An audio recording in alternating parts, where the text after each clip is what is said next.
അതിരപ്പള്ളി ആൾക്കൂട്ടത്തിലേക്ക് പാഞ്ഞെടുത്ത കാട്ടാന. അതിരപ്പള്ളി വെറ്റിലപ്പാറ വഞ്ചിക്കടവ് ഉന്നതിയിൽ ഇന്നലെയായിരുന്നു കാട്ടാന ആൾക്കൂട്ടത്തിലേക്ക് പാഞ്ഞെടുത്തത്. ബൈക്ക് ആക്രമിക്കുകയും വൈദ്യുതി വകുപ്പിന്റെ താൽക്കാലിക മീറ്റർ ബോർഡും ആന തകർത്തു. കൂടുതൽ വിവരങ്ങളുമായി തൃശ്ശൂരിൽ നിന്ന് സാരംഗ് കൂടി ചേരുന്നുണ്ട്. സാരംഗ്, എപ്പോഴായിരുന്നു സംഭവം? ആളപായം എന്തെങ്കിലും ഈ കാട്ടാന ആക്രമണത്തിൽ സംഭവിച്ചിട്ടുണ്ട്? എന്തൊക്കെയാണ് കൂടുതൽ വിവരങ്ങൾ?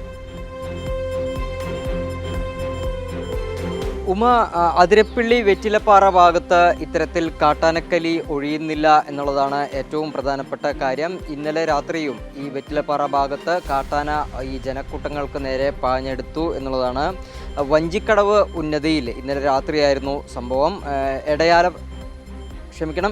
എടയാലത്തുപറമ്പിൽ മധുവിൻ്റെ വീട്ടിൽ അയാളുടെ മകൻ്റെ കല്യാണം നടക്കുകയായിരുന്നു. ആ കല്യാണത്തിന് ശേഷം വൈകിട്ട് ഒരു വിരുന്ന് ചടങ്ങ് നടന്നിരുന്നു. ആ ചടങ്ങിന് ശേഷം ബന്ധുക്കളൊക്കെ തന്നെയും ഈ ഉന്നതിയിലെ റോഡിൽ നിന്ന് വർത്തമാനം പറയുകയായിരുന്നു. ഈ സമയത്താണ് രാത്രി 8:30 ഈ കാട്ടാന പാഞ്ഞെടുക്കുന്നത്. ഈ സ്ത്രീകളും കുട്ടികളും ഉൾപ്പെടെ ആ സമയത്ത് അവിടെ ഉണ്ടായിരുന്നു എന്നുള്ളതാണ് ഏറ്റവും പ്രധാനപ്പെട്ട കാര്യം. പക്ഷേ ഈ ആന പാഞ്ഞെടുക്കുന്നത് കണ്ട് എല്ലാവരും ആ സമയം തന്നെ ഓടി മാറുകയായിരുന്നു. എന്തായാലും ആർക്കും മറ്റ് പരിക്കുകളൊന്നുമില്ല. ആന ആരെയും ആക്രമിച്ചില്ല. പക്ഷേ ഈ മധുവിൻ്റെ മകൻ്റെ ബൈക്ക് ആന കുത്തിമറിച്ചിട്ടു. അതുപോലെ തന്നെ ബൈക്കിന് കേടുപാടുകൾ സംഭവിച്ചു. തൊട്ടടുത്ത് തന്നെ ഉണ്ടായിരുന്ന വൈദ്യുതി ബോർഡിൻ്റെ ഒരു താൽക്കാലിക മീറ്റർ ബോർഡും ആന വലിയ രീതിയിൽ തകർത്തിട്ടുണ്ട്. എന്തായാലും കഴിഞ്ഞ കുറച്ച് ദിവസങ്ങളായിട്ട് അതിരപ്പള്ളി മേഖലയിൽ വലിയ രീതിയിലുള്ള കാട്ടാന ആക്രമണങ്ങളാണ് നടക്കുന്നത്. ഈ വനം വകുപ്പിൻ്റെ നേതൃത്വത്തിൽ ഈ സ്പെഷ്യൽ ഡ്രൈവൊക്കെ അവിടെ ആരംഭിച്ചിട്ടുണ്ടെങ്കിലും ഇപ്പോഴും ആനയെ പൂർണ്ണമായിട്ടും തുരത്താൻ